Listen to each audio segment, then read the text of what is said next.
Salut les stratoniens, salut à tous, j'espère que vous allez bien. On se retrouve après du coup la vidéo de hier où j'avais dit qu'on allait avoir un potentiel dump.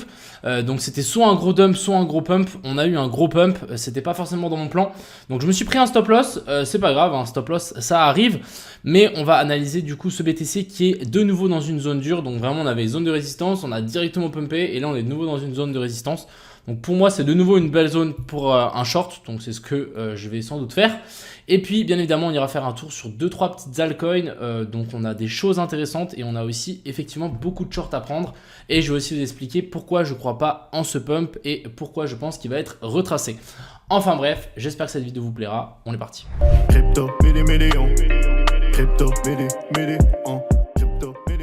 donc avant toute chose, on va revenir sur mon scénario. Moi, j'attendais un potentiel du coup pump ici et ensuite une correction. Je pensais pas qu'on allait repasser par-dessus ce sommet-là et ensuite faire une dernière baisse, revenir chercher la zone de FVG et la zone inducement qu'on avait laissé en dessous et ensuite pumper dans la zone actuelle où on est.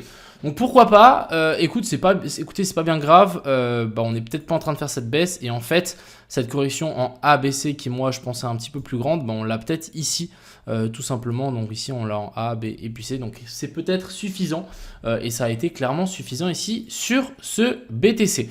Je voulais vous montrer pourquoi en fait je crois pas trop à ce pump. Ce pump a eu lieu quand ? Il a eu lieu en 3 minutes, donc je ne sais pas si vous vous rendez compte, 3 minutes, on a pumpé de 1200 $, je trouve ça assez fou.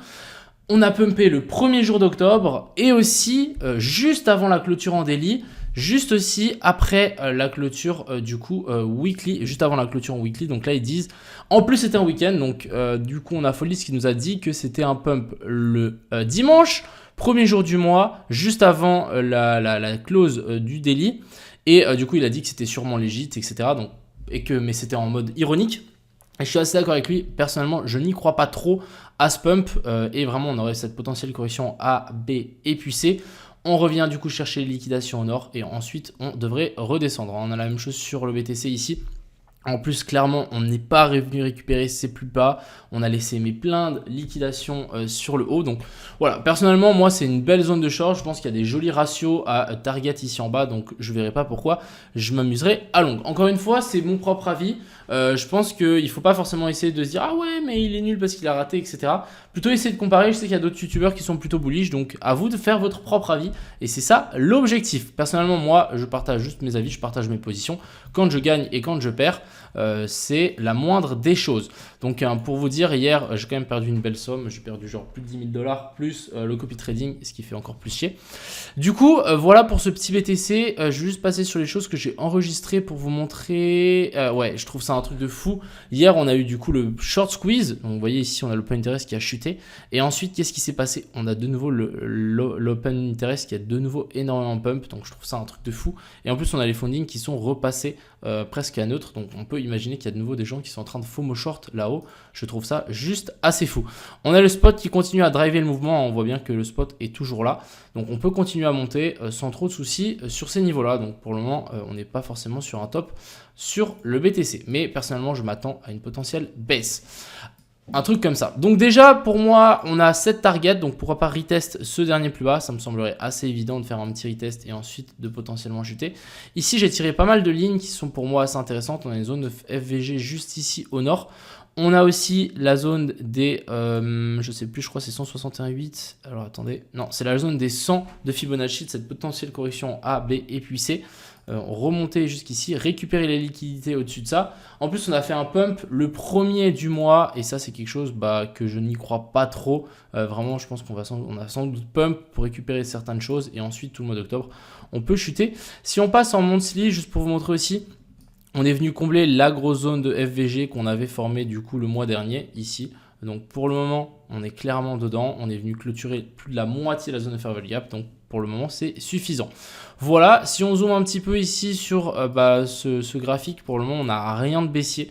Clairement, on continue à monter de plus en plus. Ici, on vient de confirmer du coup de nouveau. On est venu faire un petit boss. Donc je pense qu'ici, on peut largement continuer et à pousser. Mais je pense qu'on n'est pas si loin d'un potentiel top. Donc, je ne vais pas m'amuser à long le BTC. Ensuite, ici, on a l'Ethereum. Donc, l'Ethereum, encore une fois, je rappelle qu'aujourd'hui, on a les ETF spot qui sortent sur l'Ethereum. Donc, ça, c'est plutôt pas mal. Et actuellement, est-ce qu'on ne serait pas dans cette phase de buy the rumor, sell the news, la news qui arrive et l'Ethereum qui dump? Je voulais d'abord vous montrer ici, on a l'Ethereum contre le BTC. Ici, on voit bien qu'on n'est pas sur un bottom, on était juste venu chercher ce haut-là. Et là, on est en train de complètement chuter assez violemment. On a une super zone d'order block juste ici en dessous. Donc pour le moment, l'Ethereum, il faut patienter à mon avis. Et il faut simplement attendre cette zone-là. Revenons sur l'Ethereum. Alors, déjà, on avait notre scénario qui était juste la fois dernière. La dernière fois, je ne sais pas si vous vous souvenez, mais on avait un potentiel long ici. On a vraiment target l'ancien plus haut plus la zone de FVG au-dessus. Donc, très bien. Personnellement, moi, je pense qu'ici, on peut s'inverser et se retourner. On a eu une petite recherche au-dessus de ce sommet-là et on est venu faire une petite chasse ici aussi et personnellement je pense qu'on peut largement chuter et ça ne me choquerait pas qu'on ait un sell the news, la news qui arrive aujourd'hui et que ça nous fasse un gros sell après une telle hausse ici parabolique. Je rappelle aussi que l'Ethereum, on a de la matière à venir chercher ici, on a clairement beaucoup de liquidités, on a beaucoup de plus bas qui n'ont pas été chassés. Plus ces plus bas là, voire même, je pense que ce plus bas là ici n'est pas safe vers la zone des 1360. Donc, on va suivre ça de très près et voilà, je suis plutôt en short là-dessus. Donc ça, c'était pour l'Ethereum et ça serait vraiment ça le plan. Donc, une potentielle correction A, B puis C, on vient chercher les liquidations et ensuite, on vient récupérer les liquidités plus bas. Voilà un petit peu pour l'Ethereum. Du côté du total des crypto-monnaies, ici on peut voir qu'on est aussi sur une zone dure. On est sur cet ancien plus haut. De nouveau, on a cette correction ici en A, B, puis C. Clairement, je m'attends à une chute étant donné que en plus ce plus bas là n'a pas été chassé. Ici, on le voit bien. Donc, on a créé un equal low. Je ne crois pas qu'on repartira avec des liquidités qui ont été laissées comme ça. Je n'y crois pas. Donc après, à vous, peut-être vous avez d'autres scénarios, etc. Si vous avez d'autres choses à me montrer, n'hésitez pas à me les partager, des liens, etc. C'est toujours sympa, mais je n'y crois pas trop. Ensuite, ici, on a l'indice du dollar. Qu'est-ce qu'il est venu nous faire? Il est venu juste nous faire un petit pullback au-dessus de ce dernier sommet. Donc là, pour le moment, si l'indice du dollar continue à pump, il va les cryptos. Donc là, il va falloir faire un petit peu attention. Je pense qu'en plus, l'indice du dollar peut grimper encore un petit peu. Donc, affaire à suivre.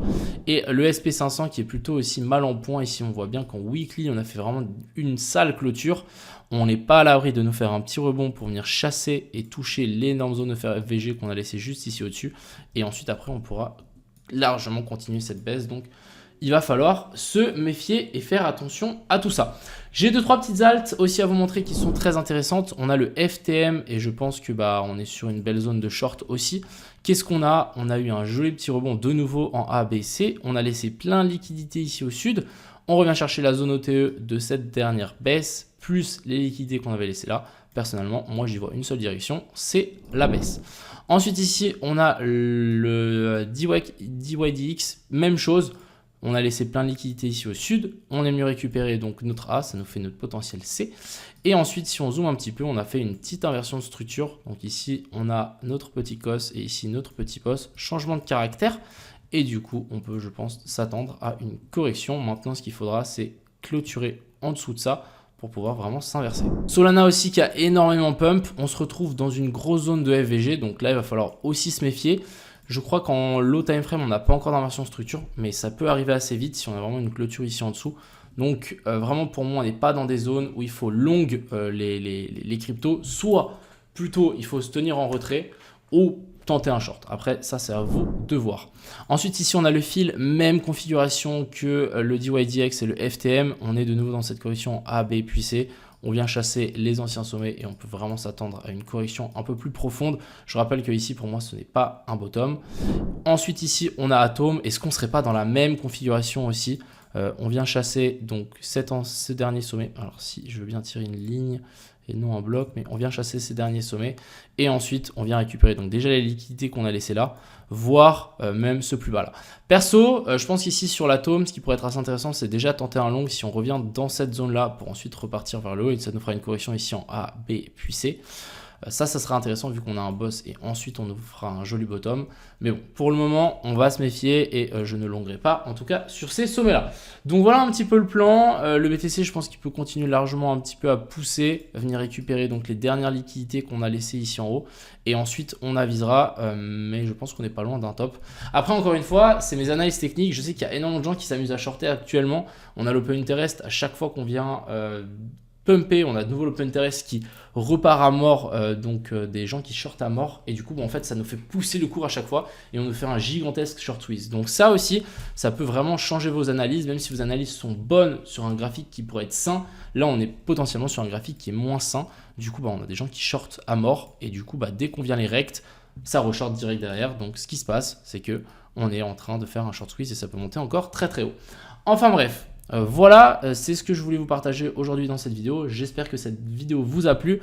Encore une fois, n'hésitez pas à lâcher votre petit pouce en l'air, et aussi j'ai envie de voir vos avis en description. Enfin bref, je vous souhaite à tous une excellente soirée. C'était Crypto Mignon. Ciao.